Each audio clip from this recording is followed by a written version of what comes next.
Do you think the others are making good progress? Hope it's all going smoothly. Oh, hey look! They made it back as well!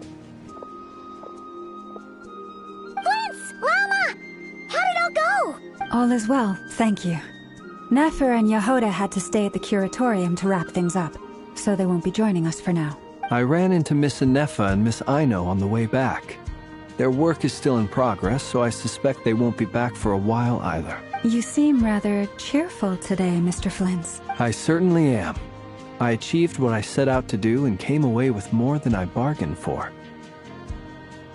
Fighting alone can get quite tedious, but I had the good fortune to run into a pair of brave young warriors.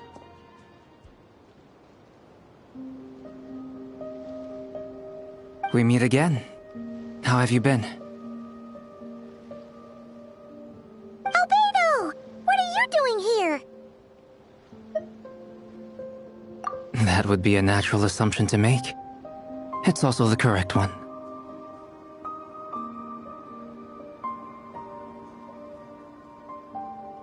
These two courageously lent me a hand while I was fighting the Wild Hunt. When they told me they were Servarka's colleagues, it all made sense. So, who's your travel buddy, Albedo?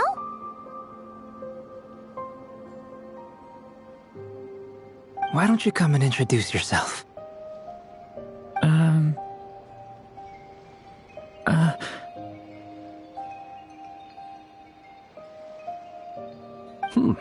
A gentleman of few words, I see, and a rather stern countenance.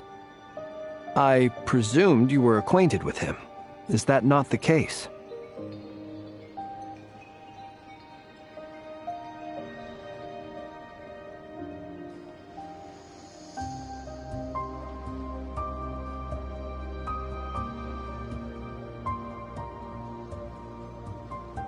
It's nice to meet you.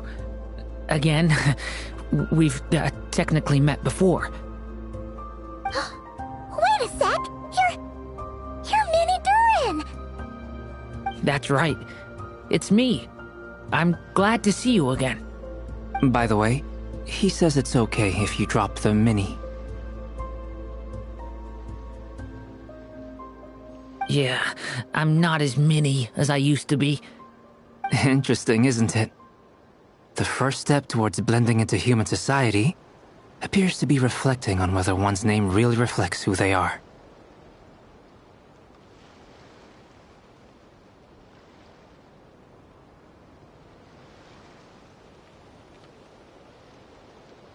Wow! You look so different! In a good way, of course. It's great to see you looking so healthy. Thank you, Paimon.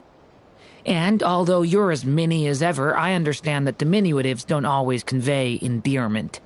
I'll be sure to simply call you Paimon, as a sign of my great respect for you. Wow! You're such a smooth talker now. Paimon could get used to this. From now on, you may refer to her as your esteemed guide, Paimon.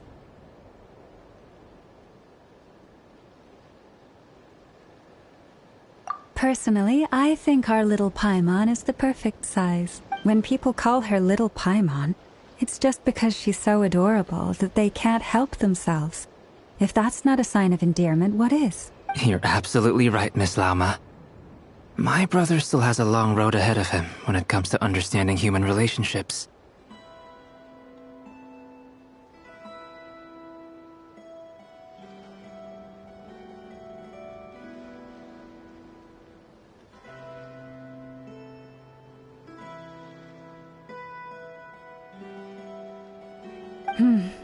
Anyway, speaking of long journeys, didn't Columbina, leave with you?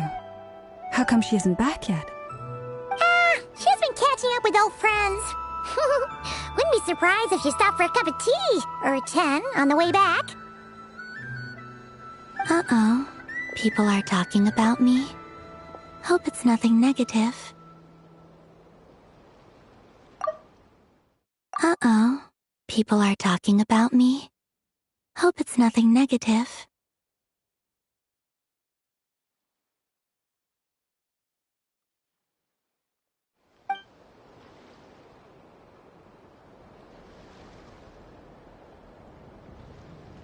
Judging from your expressions, I'm guessing it all went well? It's getting crowded here. I'll go grab some chairs. No need. This is a job for an alchemist. I'll whip some up momentarily. Thank you for your hospitality, ladies and gentlemen, but I was merely escorting my friends back. I'll be meeting Sandrone shortly, as we still have some things to discuss. It's been a pleasure, everyone. But this is where I'll say goodbye. We really appreciate your help. Oh, come on. Spare the formalities. I'm just glad I could help out some true friends. I understand. Well, bye for now, Harlequino. Oh, this place is hopping. It's probably a good thing one of us left. Otherwise, we might not fit all these people in.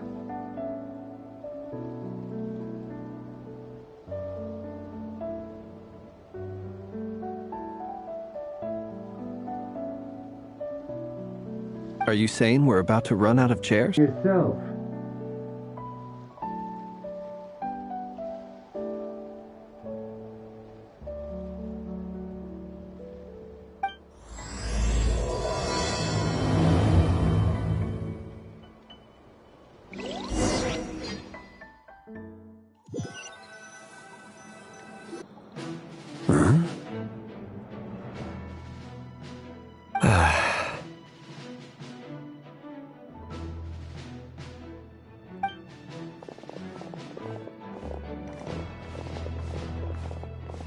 I overheard your little chit-chat outside, by the way.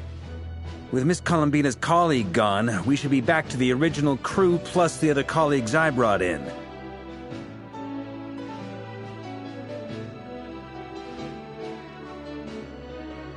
Though, it looks like we have another new face. Someone else managed to rope in a colleague too? Frankly, you and Paimon are the only people I know here.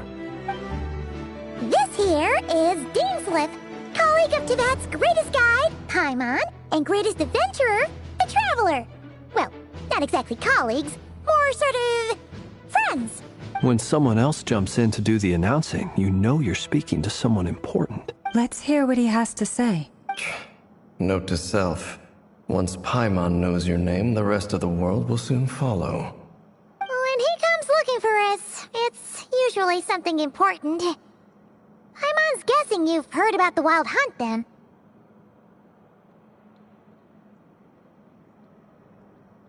From the looks of it, you're about to hold a meeting.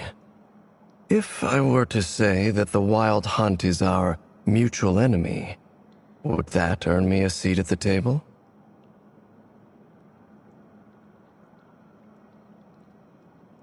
As the saying goes, the enemy of my enemy is my friend. Mr. Dainsleif, there's a seat with your name on it.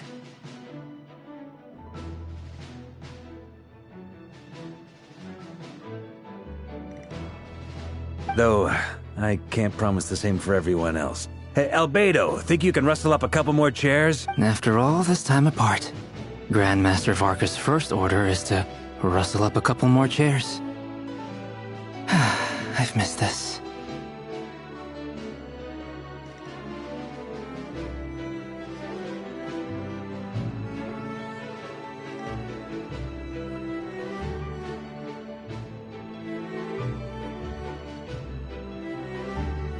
Is he being sarcastic? Hey, he's your brother. Why are you asking us? I've still got a lot to learn about the nuances of human conversation. Trying to decipher Albedo's way of speaking has been like jumping in at the deep end. Oh, good point. Paimon gets you now. Don't sweat it. There are people who go their whole lives without getting the hang of it. You're ahead of the game already.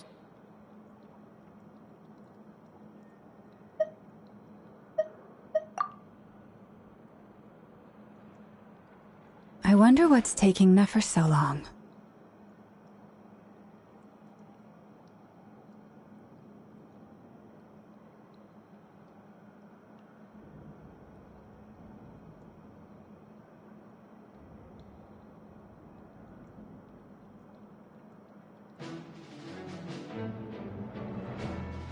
Perhaps you should go and check in with her. If anyone can hurry her along, it's you. I just got back from the curatorium. Besides, aren't you curious to see what's taking her so long? Miss Nefer doesn't strike me as the type to share secrets. And since gathering intel is her specialty, I'm guessing she'd prefer to keep her methods confidential under such circumstances. Would it not be tactless for me to impose? Oh, but it's fine for me to impose. What can I say? You have an unrivaled ability to garner people's affection, Miss Moonchanter. Besides, you have far more in common with her than I do. All right, then. Impressive. She barely fought back at all. I admire your powers of persuasion, my friend. As I'm sure Miss Lauma will realize soon enough, the trick in life is to always pitch in with other people's responsibilities so that you can be selective with your own. Another trick is to simply hide in the background. Feel free to chat amongst yourselves. We'll get down to business once the other two arrive.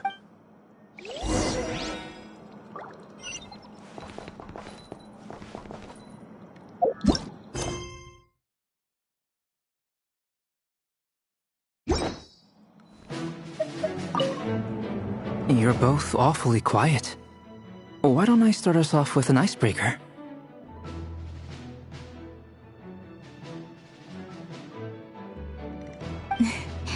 Much obliged. Have either of you ever had your portrait painted? If not, I'd be glad to help.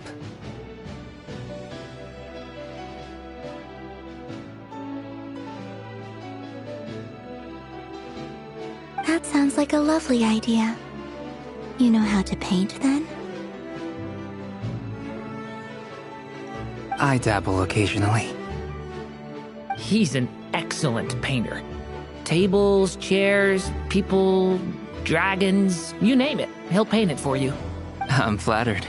If I ever get the chance, I'd like to give it a try myself. I'll bear that in mind. Anyway, how about you, Durin?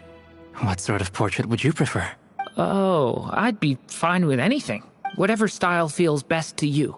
Very well. Then I'll play it by ear. You can replicate any style I want? I can try.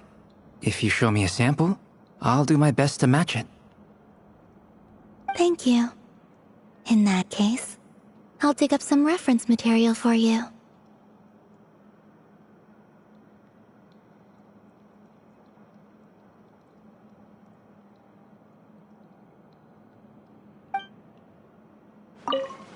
You're both awfully quiet. Have either of you... That sounds like a... I dabble, okay? He's an... I'm flattered. If I ever get... I'll bear that in mind. Oh, whatever style feels... Very well. You can replicate any... I can try. Thank you. In that case, I'll dig up some reference material for you.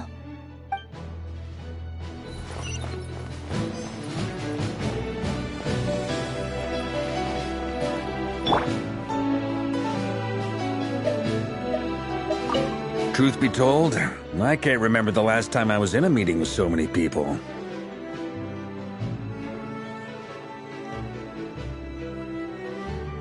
You're not alone there, my friend. The Lightkeepers also struggle to bring everyone together for a serious discussion. I don't doubt that. I've only ever met two Ratniki, one being you, and the other being that young guy, Itlua. Itlua is a good apple. I'll give him that. He's kind, honest, and regularly delivers supplies to my lighthouse. A true ratnik to the core. In that sense, he puts me to shame. So you're what? A fake ratnik? That's what it sounds like you're saying. But I get the feeling that's not quite what you meant. Come on, why the awkward silence? Sorry. I'm not even gonna bother trying to hide it. You've known all along, haven't you, my friend?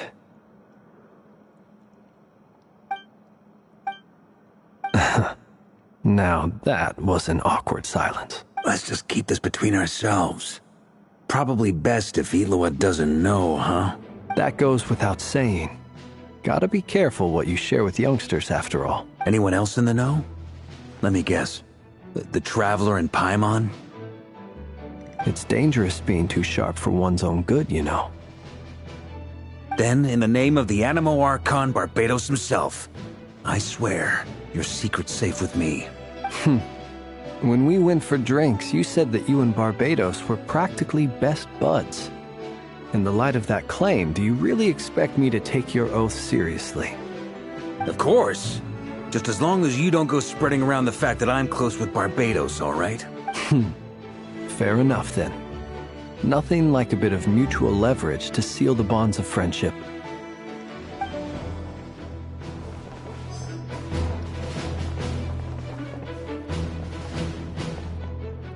Is there something you'd like to say to me? Yeah! For starters, why'd you just show up here without even giving us a heads up? If you think back to our previous interactions, you may recall that that's hardly out of character for me. You do have a point there. Oh yeah! You'll need to find somewhere to stay the night too, right? Want to tag along with us? You never know. We might get a group discount. Sure. Let's do that. Great! Paimon will handle it. And in return, we can get Dainslift to be our very own personal bodyguard. If that's what you had in mind, you should have said so sooner. I'd be happy to help. Oh, okay then. Paimon was only kidding, but good to know. Anyway, since we're all here together, we might as well watch each other's backs. That's just what friends do, right? Indeed. Thank you.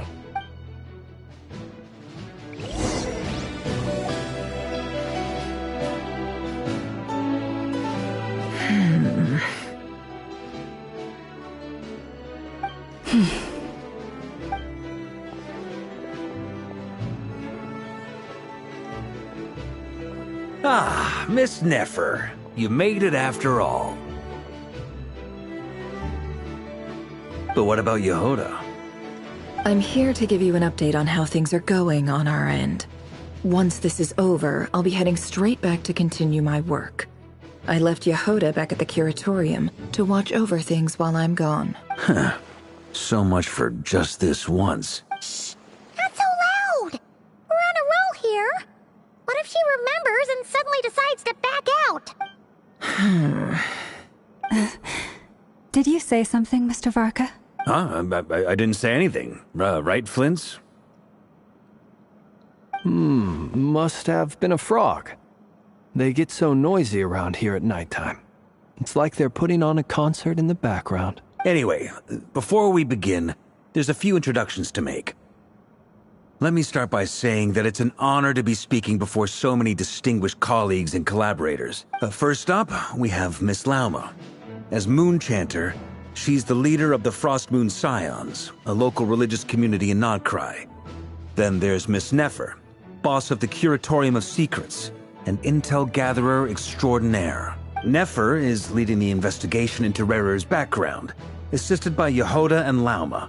From the little I've heard, they're making some great progress. Over here, we have Mr. Flint's, a ratnik and guardian of the abandoned lighthouse. In our last operation, he courageously distracted the Wild Hunt to buy time for the rest of us. For those of you who've never met, this is Mr. Albedo, a renowned alchemist and captain of the Knights of Favonius investigation team. By his side is a new face for us all, myself included, Mr. Durin, who's come to lend his aid. Next up, we have the Moon Maiden and former Fatui Harbinger, Miss Columbina. Then we have the Traveler, who's earned more titles than I could possibly hope to list out, so I'll spare you the rundown. And Paimon, the ultimate travel companion and quite possibly the best guide in all of Teyvat. Wow! That's a lot of people! Great turnout! Miss Nefer, it looks like you might have another job coming your way, so, congratulations on the booming business, I guess. You think I haven't got enough on my hands as it is? Who's looking for me now? That would be me, Miss Nefer. I have a commission for you. And you are? Who I am doesn't matter right now. What does matter is that I'd like you to gather more intelligence about the Recher of Solnari. Well, it's not as if we never take on anonymous commissions. But in your case, I'll have to decline. I'm gonna take a wild guess and say your job's probably more hassle than it's worth. Something about you seems like bad news. It's my eyes, isn't it? Conrian, I assume. And what's with the mask? Are you trying to hide your identity? In any case, the fact that you're even still alive raises an awful lot of questions for me.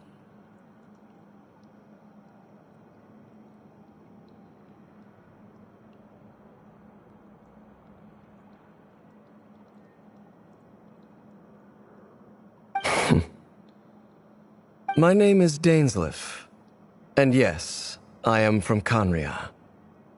As I'm sure you're aware, the Recher of Solnari's real name is Rerir.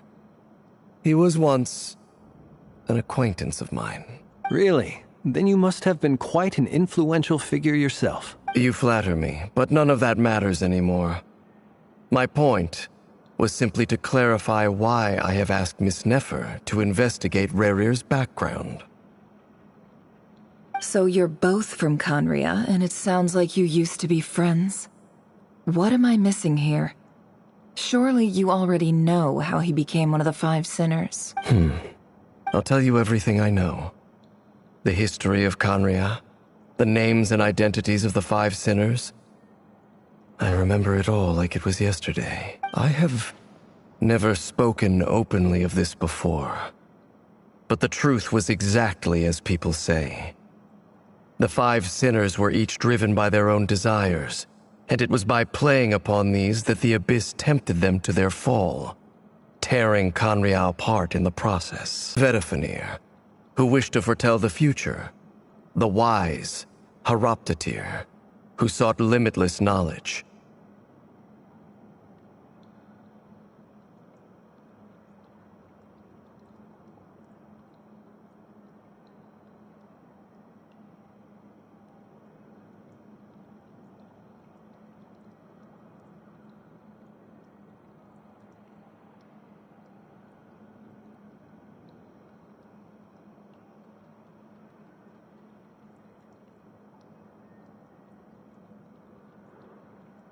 Gold, Rhine-daughter, who desired to create life.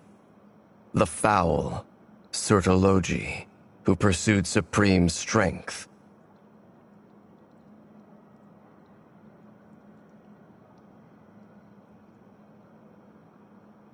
And last, but not least, Recher of Solnari, Rerir, Ravager of the Moon.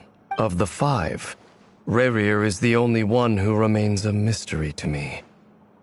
He never harbored grand ambitions. So what changed in the space of a single night? How did he come to fall like the others? In other words, you're saying that his change came as a shock to you, and you have no idea what actually happened? That's right. You mentioned how the Abyss tempted them, which led to their fall. But what did that look like in practice? And what other context can you give me about the events of that time? The more detail you can give me, the better. Strangely, now that it comes to it, I hardly know where to begin.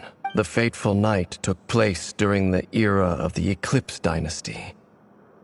One day, my elder brother, the visionary, Vedifenir, was summoned to the palace by the Vinster King, only for the king to gouge out his eyes and cast him into the dungeons. When I came to hear of this, my fury knew no bounds. I gathered together every ally I thought I had, and together we set a night to storm the palace and free Ved. Centuries on, the memories of that night still haunt me like a never-ending nightmare. We broke through the palace gates, just like we had planned, each striking towards our separate targets. But then, I was betrayed. Even Vedafenir, the very person I had come to rescue, abandoned me and partook of the Abyss's power. So, it's personal after all. Then tell me, Mr. Dainsleif, what price are you willing to pay? You, of all people, must know that nothing comes for free. I cannot say what price would be worthy of such a commission. But know this. Rerir was not always a madman. Believe it or not, there was a time when he was just an ordinary man, working for the Conrian Intelligence Service. Uncovering the truth of Rerir's past is the only way to unravel this mystery. But before you decide if you will accept my commission, I will tell you more about him. Enough, I hope, to help you plan your next move. Sounds pretty good to me. Feels like we just flagged down a random passerby, only to discover he's actually a master strategist who has a score to settle with our enemy.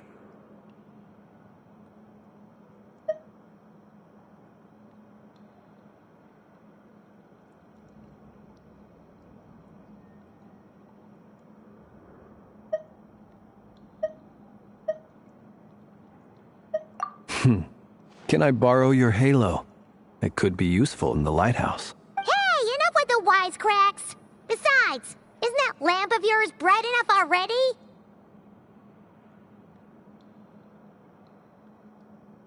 Relax. It was meant to be a compliment.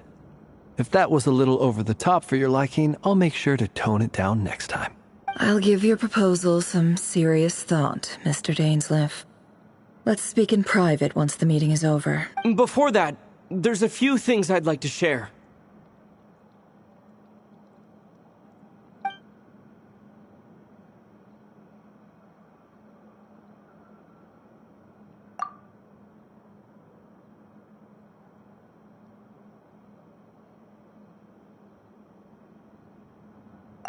Now that we've united the hearts of the three moons, your power should be greatly enhanced. But it seems like that hasn't happened yet. I believe it will take a little longer.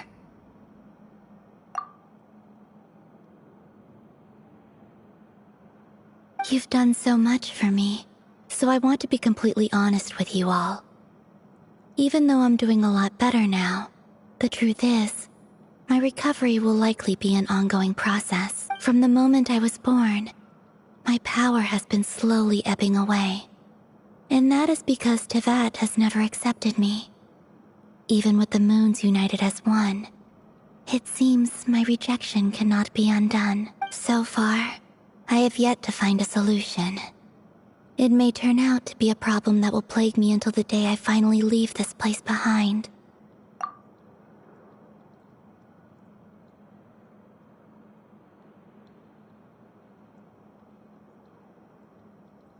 Even so, I will do everything in my power to help you drive out the Rayhir of Solnari. As Arlecchino put it, this is not about chasing the spoils of victory. It's just a gesture of heartfelt gratitude. Kutar.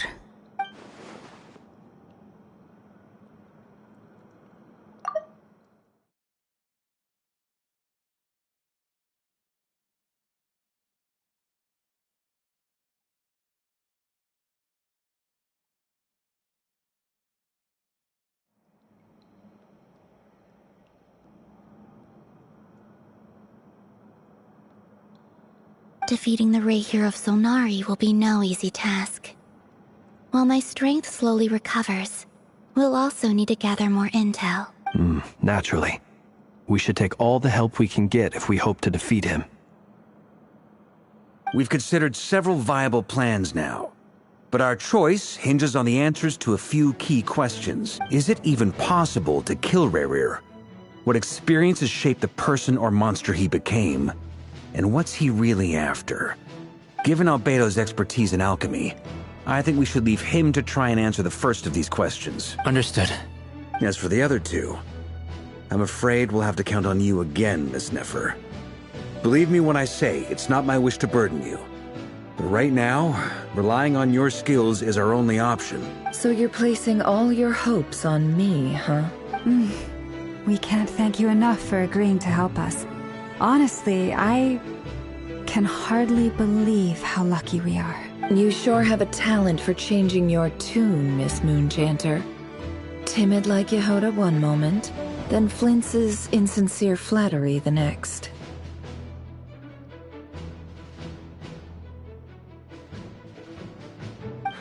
Ladies, please.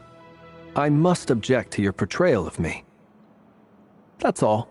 Feel free to keep bickering. Just pretend I'm not here. I almost don't want to leave this room. I'm curious to see how this plays out.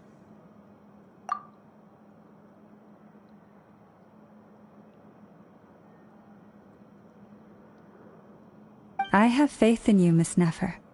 Something tells me you'll stand by us until the very end.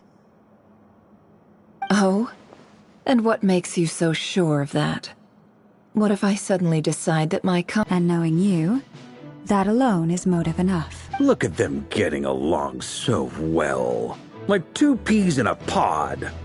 And I'm the one they accuse of insincere flattery. There is no justice.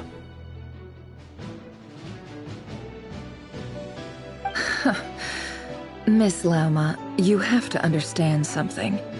Unlike you, I don't actually enjoy having everyone's hopes on my shoulders. Is that right? Well, maybe the fact that I'm willing to put my hopes in other people says more about me than you. But the fact is, I also trust you.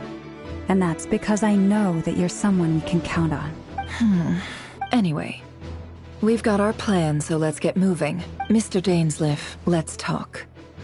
And Traveler, once we're finished, if you've nothing else planned, I'd like you to come with me.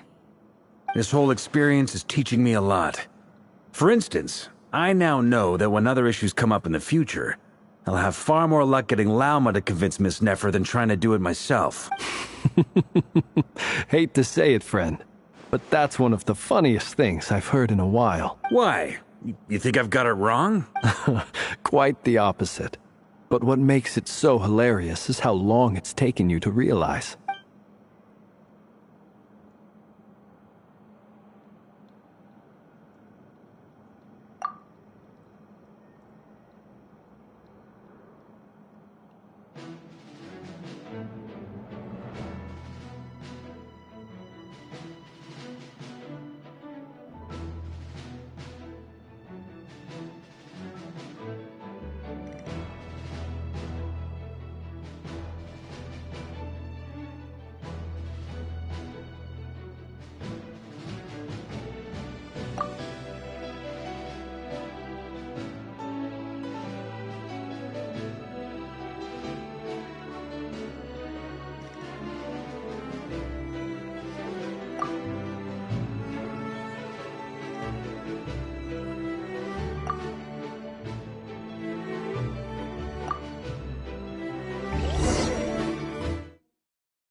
Thank you for waiting.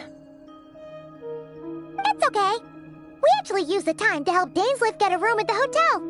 That's very considerate of you. Now, I trust you share my curiosity about Rerir's past, and you seem fairly familiar with Mr. Dainsleif already. We spoke at some length after the meeting. He was the one who suggested I should invite you to join this operation.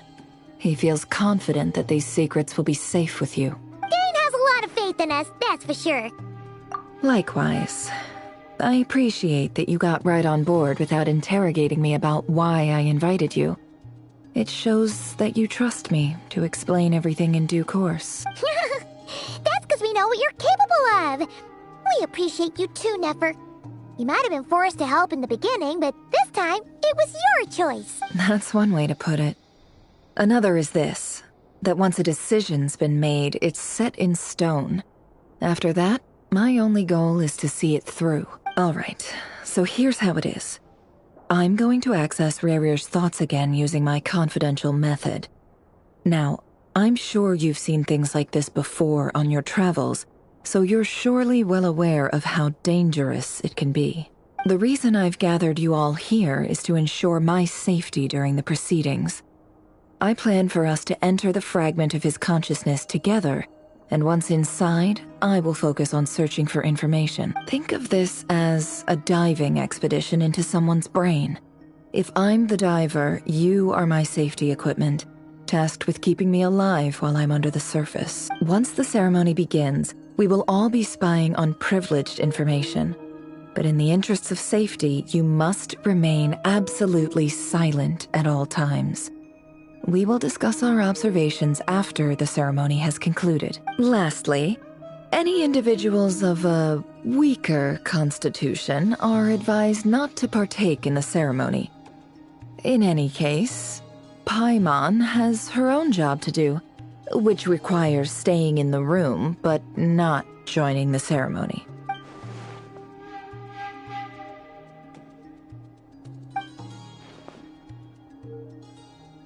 Well, good luck, everyone. Sounds like all Paimon can do is cross her fingers and root for you guys. There's a little more to it than that. I was being serious when I said you have a job to do. While the rest of us are inside Rerir's mind, it's imperative that we have a team member on the outside. In the event that something goes wrong, you will be our first responder. I don't anticipate any issues, but the extra level of safety will be greatly appreciated. I second that. This is a dangerous operation here, and you're our whole rescue team. That's pretty much the most important job in the crew. So, Paimon's like the lifeguard? Yeah, that makes sense. All right, got it. Good. Please, take a seat. We'll get started momentarily.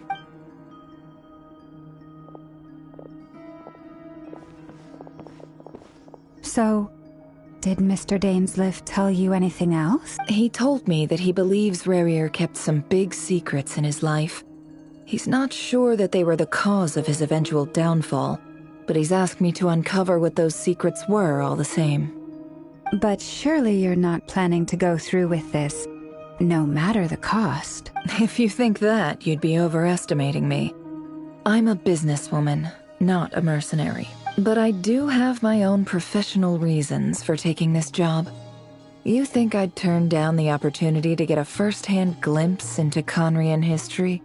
No chance. Well, as long as you don't let morbid curiosity get in the way of safety concerns, we're good. We'll do whatever we can to help you. You're such a killjoy.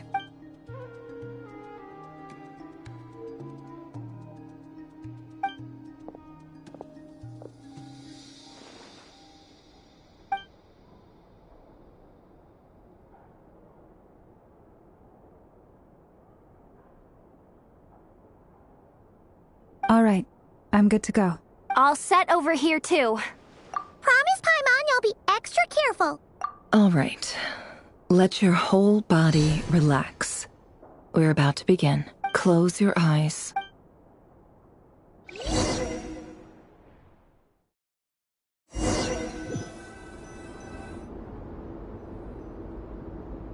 Phew. Could this be his office?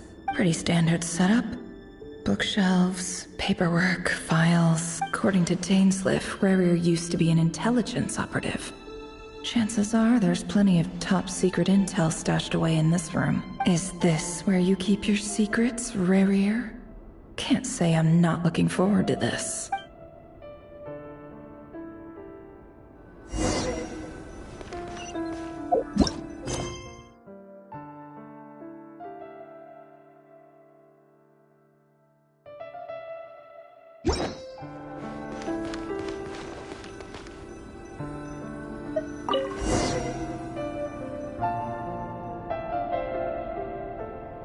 Today's files are in. Time to wade through them, just like usual. Male, 51. Occupation, cook. Confirmed Crimson Moon descendant. Has maintained frequent contact with other descendants over the past year. Poses a threat to the dynasty. Neutralized on...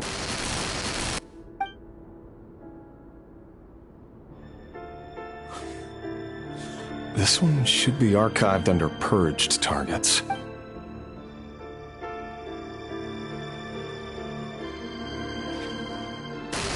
Female, 23. Occupation, office clerk. Confirmed Crimson Moon descendant. Has maintained frequent contact with other descendants over the past year. Poses a threat to the dynasty. Neutralized on... Another one for purged targets. Sounds like she was that other man's daughter. Never mind. What's it got to do with me?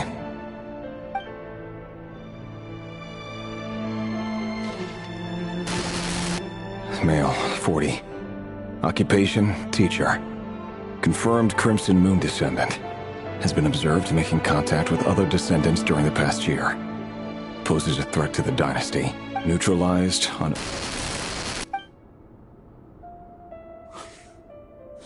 Just another nobody for the archive. Come to think of it, I remember surveilling this man.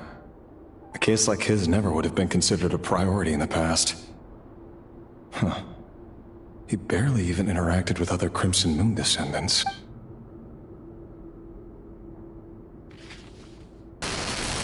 Female, 16. Occupation, none. Orphan and confirmed Crimson Moon descendant. Has been observed making contact with other descendants during the past year. Poses a threat to the dynasty. Neutralized on...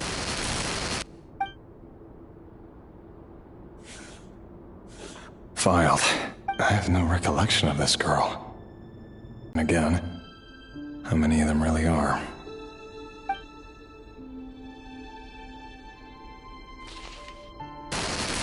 Female, 13. Occupation, none. Orphan and confirmed Crimson Moon descendant. Has been observed making contact with other descendants during the past year. Poses a threat to the dynasty. Neutralized on...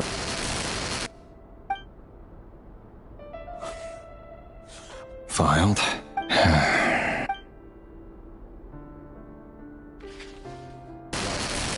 Male, 11. Occupation, none. Orphan and confirmed Crimson Moon descendant. Has not been observed making any contact with other descendants during the past year. Poses a threat to the dynasty. Neutralized on...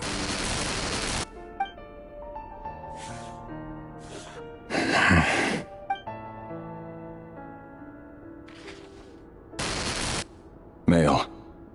6. Occupation, none. Orphan and confirmed Crimson Moon descendant. Poses a threat to the dynasty.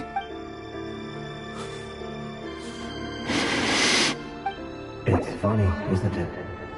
Your job is becoming both harder and easier at the same time, depending on how you look at it. Sooner or later, the Crimson Moon descendants will be completely wiped out. But as their numbers dwindle, they become harder and harder to track down. That's not how it is.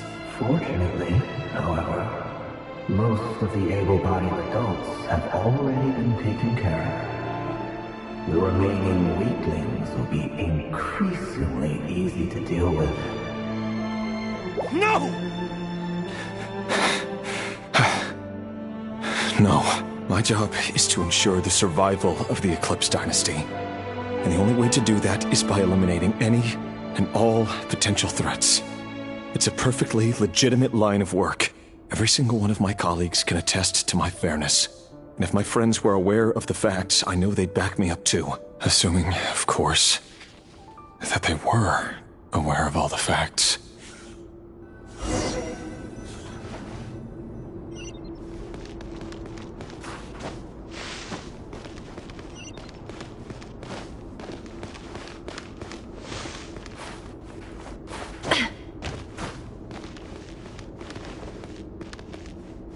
He looks even gloomier than last time. I wonder what's changed.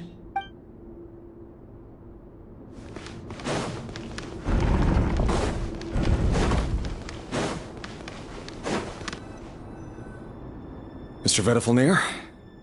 It's been quite some time since we last met. Rerir, I trust you're here because you have something important to discuss. Forgive me. I wasn't tuning out, it's just, I noticed you didn't even phrase that as a question. As if you knew I was coming. Tell me, does someone in your position ever feel the need to ask questions at all? It is indeed within my power to foresee certain things. Things like your arrival. I was just thinking. It won't be long before I'll be inviting both you and Dane to my wedding. That isn't a lie, but nor is it a fact as such. It's a wish, isn't it? No fooling a prophet, is there? Ever since that day we met for drinks, I knew it was only a matter of time before you came looking for me. Does it feel good? Knowing how the future will unfold. I'm afraid the notions of good and bad fail to capture the complexity of what such a power entails. Once you've seen what will come to pass, it can be all too easy to succumb to fear and melancholy. Unless, of course, you learn to abandon these feelings. You fear my silence, and long to hear the words I left unspoken that day. That's right. You must have noticed my reluctance to broach the subject. And the reason is simple. Because the truth could never have lived up to your hopes. For both our sakes, such words are better left unsaid. The burden of prophecy was never meant for your shoulders. So who exactly do you deem worthy to hear your prophecies? None but our exalted king? Or rather, our king as he once was. You're closer to his majesty than I am. You must know better than anyone how much he's changed. You say that as though it is to my benefit. Yet precisely because of that, I dare not speak rashly. A king can turn out to be the most virtuous of rulers, or a tyrant more terrible than the most vicious of dragons. You are so wise and far-sighted, yet still you would have me live in fear of the unknown? You make a fair point. Especially given my silence alone was all it took to send you spiraling downwards. Very well then, let me offer you some advice. And I say this not as a prophet or a visionary, but simply as the brother of your friend. For many reasons, there is very little chance of your marriage ending in happiness. If happiness is what you seek, you should find another fiancé. Hold on. There's that same black fog again. Could this memory belong to Thelindis? Guess I'd better tread carefully.